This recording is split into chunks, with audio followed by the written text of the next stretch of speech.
I'm not sure what to think about this game. I sent my Chapter 1 write-up to Zach to get his thoughts on it, to see if he could give an insight on what it was doing. I told you before, I don't know how the game does these things. If you're suggesting I put these graphics in the game myself, you're mistaken because this is the first I've seen of any of it. It looks like the game has recreated itself again since I played it. That's not a good sign. Not a very helpful response, but oh well. I don't know what I expected him to say anyway. As for the game, I'm heading into World 2 today. It's called Gelid. No more actual planets? And here's the Gelid board. Glad to see that I have Godzilla. There's quite a variety of levels here. That evil-looking symbol at the bottom right must be my exit. I hope I don't meet up with Red in here. By pressing select on the level icons, I discovered that these levels all have their own names, which are Tundra, Ice Cave, Isolation Zone, Lost Way, Temple of Silence, and Sin. The first two sound reasonable enough. But the others, I have no idea. I'll start with the Tundra level. The Tundra is about what I expected. It's quite pretty to look at. Godzilla plays like normal, but he moves slightly faster, which is nice.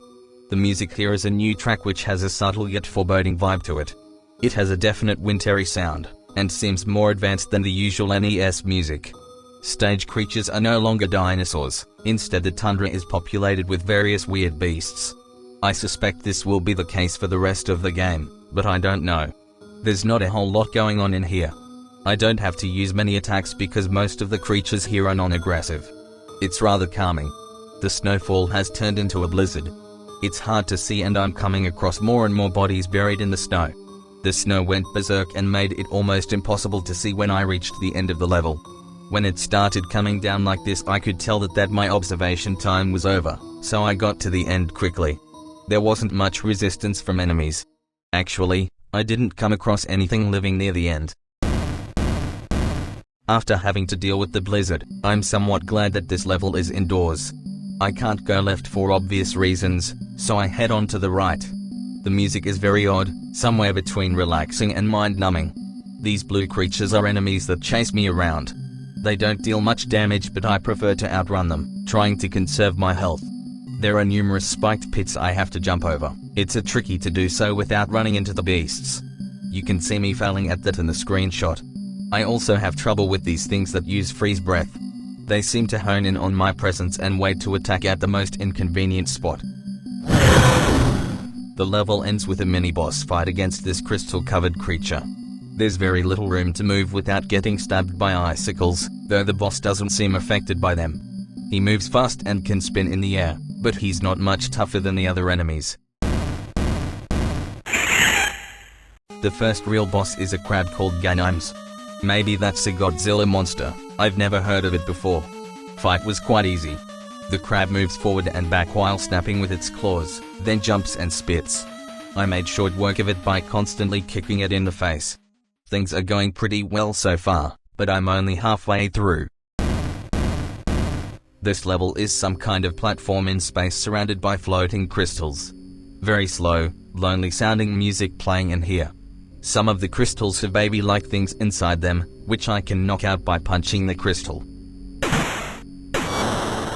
When I punch an empty crystal, it takes me to a small, boxed-in area. I went into 4 crystal rooms. The first was the screenshot, the second was the same except the room was empty. The third sent me to a frozen corridor where I had to run past snake monsters that emerge from holes in the wall. And the fourth sent me to this little character. I walked up to him and a text screen came up. He had something to say. The first man to walk on the moon was Ezekiel Zanderfruit. Citation needed? No, seriously, I don't get it. And that was the end of the level apparently. Another boss fight. This time the opponent is a giant turtle called Kamoebas.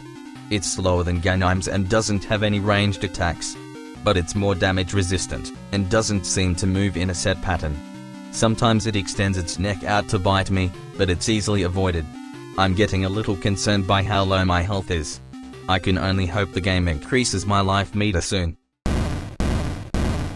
Lost Way is also a floating level like Isolation Zone. except with the cloudy background and numerous platforms. The music is gentle and calm, sounds like a lullaby. I proceed in the direction of the arrows, though I would have gone to the right anyway. This level has me on edge because I can't always tell if I'm going to land on a platform when I jump or if I'll just make Godzilla fall to his death.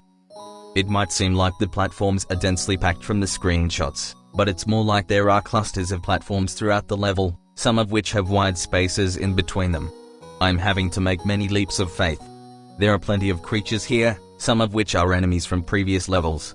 Among them is the ice breather, damn it.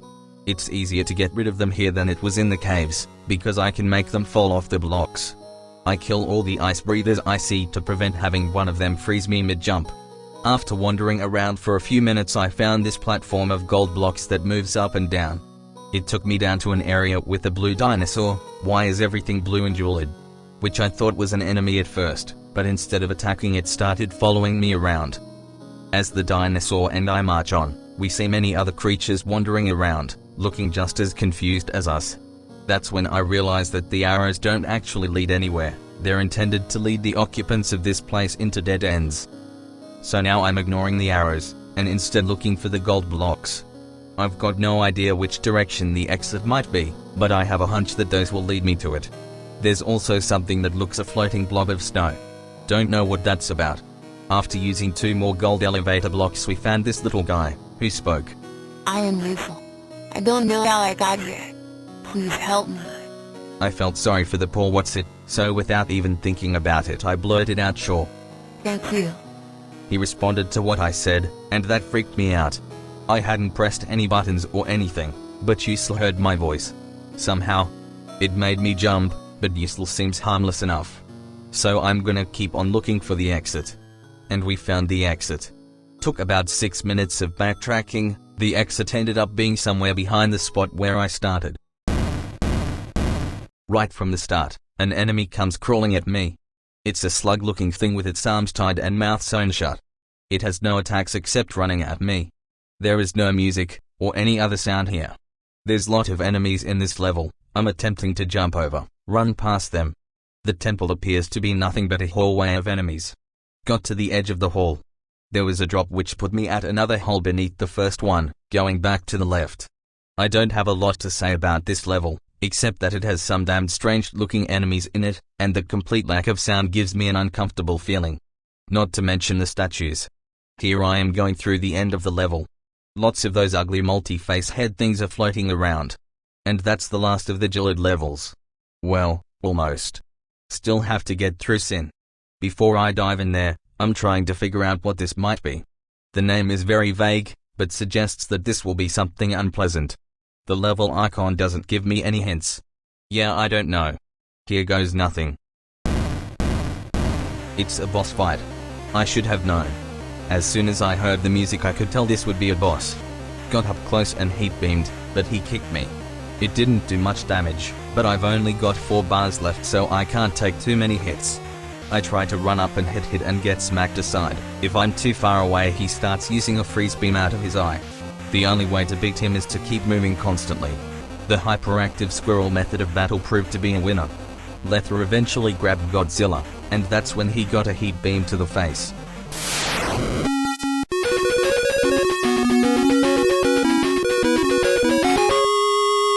After Lethar died, an image of a gate appeared on the screen. It had 7 holes, 1 had Lethar's icon in it and the other 6 were empty. After pressing start I'm sent back to the title screen. Turning the game off for now. Well, that was insane. While playing the game I got so wrapped up in it that I sort of forgot that none of this should have been happening. The game does seem to follow specific themes, with everything in Gelid being cold and blue, but for the most part, I feel like there's a traffic jam going on in my brain. I need to take a break.